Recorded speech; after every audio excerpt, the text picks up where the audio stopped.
Assalamualaikum warahmatullahi wabarakatuh. Selamat pagi anak-anakku semuanya. Bagaimana kabarnya hari ini? Semoga kalian sehat dan tetap semangat ya. Mari sebelum belajar kita berdoa dahulu. Hari ini kita akan belajar tema 6, subtema 3, pembelajaran 2. Buka buku tema 6, halaman 119. Perhatikan gambar berikut. Pernahkah kamu menemui anak-anak yang bekerja menjadi pemulung seperti gambar? Pernahkah kamu berpikir mengapa mereka bekerja di usia muda? Apakah yang dilakukan mereka?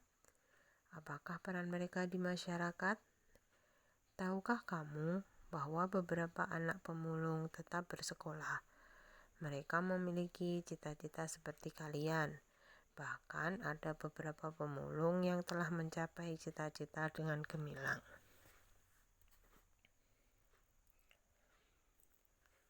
Di halaman 120 terdapat bacaan yang berjudul Aku Sarjana Pemulung. Kalian baca terlebih dahulu. Setelah kalian baca, apa isi bacaan tersebut?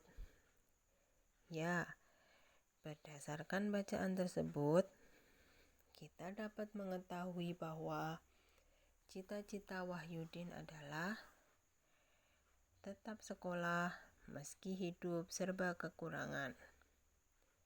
Sikap yang dimiliki Wahyudin, kerja keras, pantang menyerah, dan terus berusaha. Usaha yang dilakukan Wahyudin yaitu memulung, mengembala kambing, dan menjual gorengan. Halangan yang dihadapi Wahyudin, kemiskinan dan tidak punya uang untuk sekolah.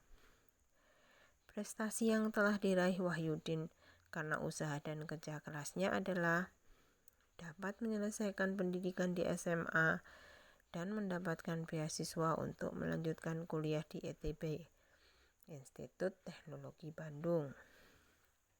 Kesimpulannya, cita-cita Wahyudin dapat terwujud dengan kerja keras, pantang menyerah, dan tetap berusaha. Di halaman 122 terdapat puisi yang berjudul Sahabatku Seorang Pemulung, ciptaan D. Karitas.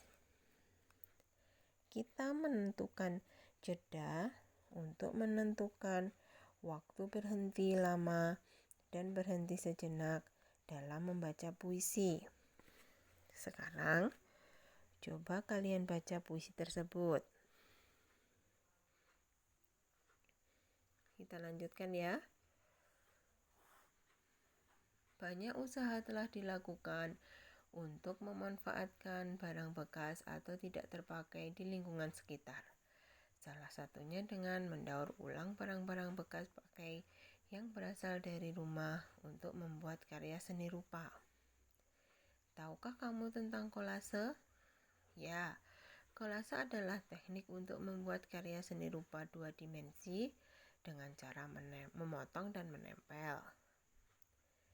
Bahan yang digunakan terdiri atas berbagai bahan seperti kertas, kain, kaca, logam, kayu, dan lainnya yang ditempelkan pada permukaan gambar. Langkah-langkah apa yang dilakukan untuk membuat kolase? Yang pertama adalah menyiapkan bahan yang terdiri dari selembar kertas, sisa kertas karton atau kertas gambar, ada lem, gunting, dan koran bekas. Selanjutnya, gambar pola pada selembar kertas. Buat potongan-potongan bahan dari koran bekas. Kemudian, tempel potongan-potongan tersebut ke permukaan gambar yang sudah kalian buat tadi. Bagaimana? Mudah bukan membuat kolase? Kalian bisa praktekkan nanti ya. Selanjutnya, Keanekaragaman makhluk hidup telah memberikan manfaat bagi kehidupan manusia atau makhluk hidup lainnya. Sepantasnya manusia berusaha dan bertindak untuk memelihara, mengembangkan, dan menjaga keanekaragaman makhluk hidup seperti sumber daya alam hayati agar senantiasa dapat memperoleh manfaatnya. Masyarakat dunia sekarang harus segera bertindak melestarikan keanekaragaman makhluk hidup. Dampak buruk yang diakibatkan kepunahan makhluk hidup telah merugikan bagi manusia itu sendiri. Di Indonesia, banyak jenis hewan dan tumbuhan asli Indonesia berada di ambang kepunahan, bahkan beberapa sudah punah. Pelestarian makhluk hidup dapat dilakukan melalui cara-cara diantaranya sebagai berikut. 1. Upaya pelestarian tumbuh-tumbuhan. Upaya yang dilakukan adalah kebun koleksi, biasanya untuk mempertahankan tumbuhan bibit unggul. Contoh, kebun kelapa di Bone-Bone, kebun mangga di Pasuruan. Kebun plasma nutfah merupakan perkembangan kebun koleksi.